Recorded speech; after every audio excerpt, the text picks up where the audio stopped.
Tell me what your life was like before you died.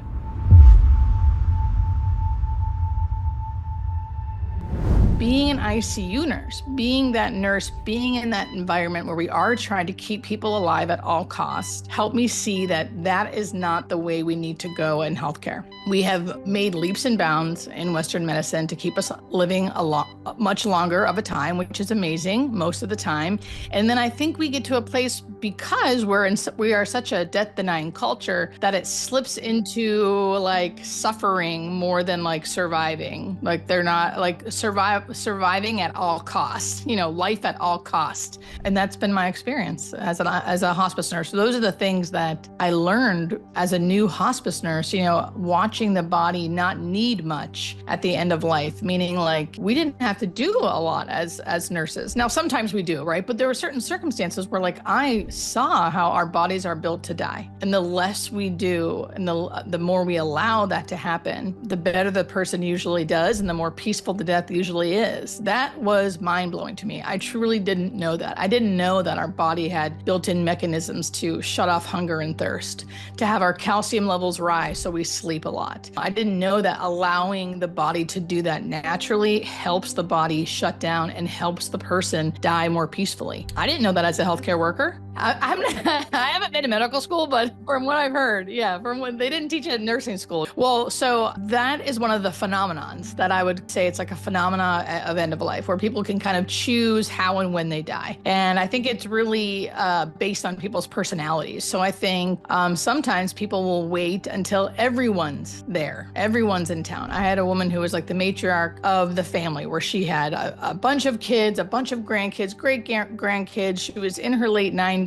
Right? Kept the family together, so super close with her family. Family was huge to her. She actively died, which means like the last phase of life where you're unconscious, changes in breathing, no food and water. And she was in her 90s, mind you. She was like that for 3 weeks because she was literally waiting for everyone to come into town. And everyone came into town and then she died. So I think it depends on the person's personality. Now, I think people who are independent, not shy, but like introverted or prideful or, don't want to be taken care of, things like that. Like my mom is still alive, but she would be like that. Like she would want people to all be gone so she could die alone, basically, because she doesn't want them to see her like that. She wouldn't want us to see her like that. So I think it depends on the personality. There is a syndrome called like the broken heart syndrome, where I don't know if they've actually done studies on it, but they do think there's like stress hormones that happen when someone dies that could technically affect the heart. And that's why people say people die of a broken heart. A couple who's been,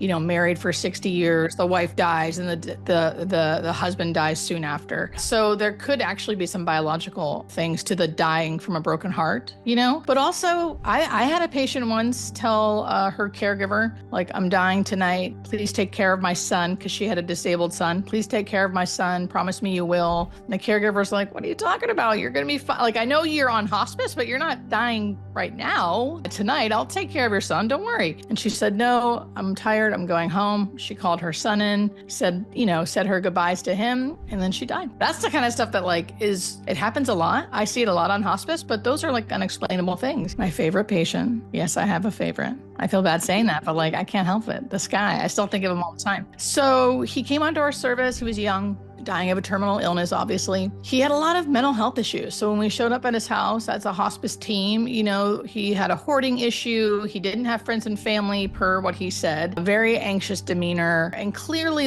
in unsafe living conditions. And luckily, I feel like because he had this terminal diagnosis, he almost had this new ability to kind of want to let things go. I mean, hence he was a hoarder. Hoarders, that's a mental illness. You can't just get rid of the stuff. They'll get more stuff, right? So luckily, though, when we met him, I think because he knew he was dying, he sort of turned over a new leaf. And he allowed us to reach out to people that might know him, distant relatives, cousins, things like that, to help come in town and basically clean clean out his apartment so he has a safe place to live and kind of get this journey started for him. And he allowed us to do that. So within one weekend, we got in touch with like distant cousins who came in town, helped get rid of all of his stuff in the house so he could have like a nice nice apartment to live in. And I remember coming back after all of that happened, and he was like a new man. He was like so happy that he had this apartment again and that he saw his cousins who stayed for a while and ended up leaving. And because of that, I feel like he ended up living on hospice for much longer than we thought he would have. The type of cancer he had was very advanced and he usually died pretty quickly, but he ended up being with us probably for 9 months, maybe more. And he was like pretty well, like his pain was controlled, but he could still like walk around and do things, right? So I say all this because for 9 months, my visits were not that complicated. And really all I did was like sit around and talk with him,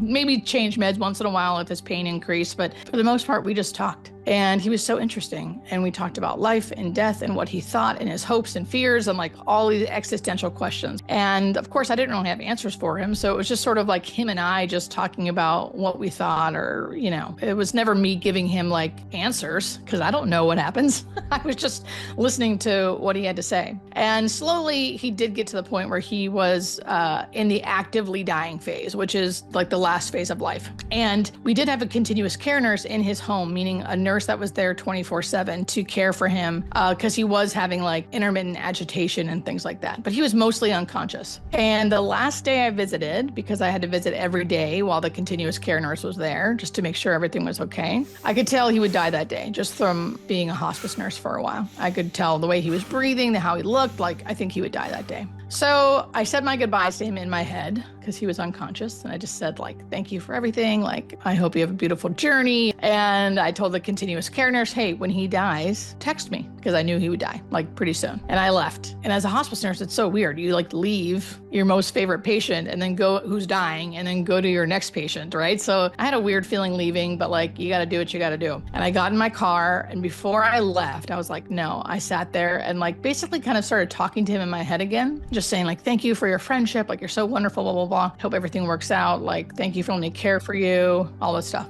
And then all of a sudden in the car, I could hear his voice in my head and I could feel like feelings of like excitement. I can't help but like smile when I talk about it. Like, and his voice goes, oh my gosh, Julie, oh my gosh. And he was smiling. I could like see him and hear him and feel what he was feeling. Best way I could describe it. It's kind of like I was transported somewhere else, you know? And he was going, oh my gosh, Julie, oh my gosh, if I only would have known. And this feeling of like peace and joy and kind of like soaring, like exuberance, like just came over me. And he wasn't saying much except for, oh my gosh, Julie, if I only would have known. But the essence of what he gave me was like, if I only would have known how amazing this is, I would not have feared this. Because we had many conversations of him saying he was a little afraid, you know, he was a little scared. And I knew in his life, he felt very restricted and tons of anxiety, and he had mental health issues. And he was showing me how free he was, like the immense feeling of freedom and release and joy and excitement and peace that I felt in that moment when he was going, oh my gosh, Julie. He was almost like whispering to me, I can't believe it. I was like weeping in my car, weeping, tears of joy, because the feeling was so overwhelming. If I can get into it, I can almost relive it again and again. And almost as soon as it started, it ended probably, you know, maybe 30 seconds. But once it ended, it was like, whew, I was kind of like back in my car again, like back to this reality, which made me realize I wasn't in this reality, if that makes sense. And my phone beeped and I looked at it and it was the nurse saying, so-and-so just died. And I thought, I know, because I feel like he just showed me like what it was like, that moment he had when he was, if you want to say crossing over or something, right? And I just said, thank you. And we started planning things. I didn't tell her what just happened because I didn't know what just happened. I was kind of like godsmacked. I was like wiping my tears in my car, being like, the heck just happened, you know? And that's never happened to me before. Did that really happen? You know, that's where I go, like, did that really happen? What's going on? And I think like years later, I finally decided to tell people, because I didn't tell anybody, because people always ask me why I didn't really fear death. And there's many reasons why I don't fear death. But this reason is one of the main million reasons why. This like feeling and experience I had. So finally I just told people because I thought, you know what, this is why. And I've been like kind of like hiding one of the reasons, right? And then that's when I found out it was called a shared death experience. It was amazing. A shared death experience happens to everybody, but visioning, which we can get into, is something that happens on hospice, all the time. Like you can't really deny it. Happens all the time. Visioning is when a dying person, and it usually happens a few weeks before they die,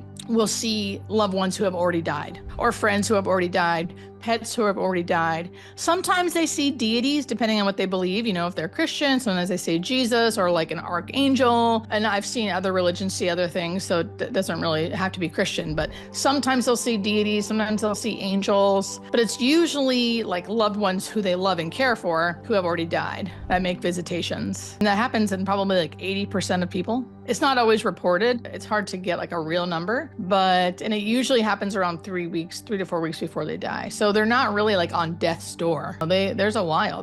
People think and talk. I mean, this is like my number one thing. People are always like, oh, we don't know why it happens. We don't. And it might not be anything spiritual. Who knows? It could be a biological thing. But we do know that it's not happening because of lack of oxygen and medication, because those things we rule out. And the person who has low oxygen, usually that's the very, very, very, very end of life. And people who are visioning are not at the very, very, very end of life. They're, 3 weeks out or something, and their oxygen's fine. So there's a huge difference between, delirium, like ICU psychosis, where people are seeing like scary things and bugs and things like that, than visioning. Visioning is very clear. They're not confused most of the time, and they know who they are, and they're almost as surprised as anybody else. But I wouldn't say I'm like into this, like spiritual things, right? I'm not seeking it. Hence why I can have these experiences and not tell anyone for years, because I don't want people to know, because I don't know what it is and I can't explain it. And so I keep it to myself. I think I've tried to define God because it was easier. And then the closer I got to this like defined God that I have had experiences with, the more and more I realized like it's not defined. So it's like a feeling of love and peace, and like a divinely guided, a higher power that deeply loves me personally, would never be condemning or judgmental. So it's a lot of things. It's like hard to define because it's so vast now. But I still try to have it be like a personal God who like knows me personally, because like the more general and vast it is, it's hard for me to like think that it would know me personally. Well, I think God is love. Like if I'm gonna like bring it back to like hospice, I always say like watching someone care for someone on hospice is like love in action. So like giving freely, sitting with someone even though you're really uncomfortable because you love them. So it's hard for me to define it, but a lot of times like I see it in action through other people's actions. Like I see the love, and it's overwhelming. It's really overwhelming. It can overwhelm me sometimes, where like I leave the house and cry. Like I'll leave my patient's house and like go in my car and cry because I'm so overwhelmed by the feeling of love. Be present with God at all times and see how your life unfolds.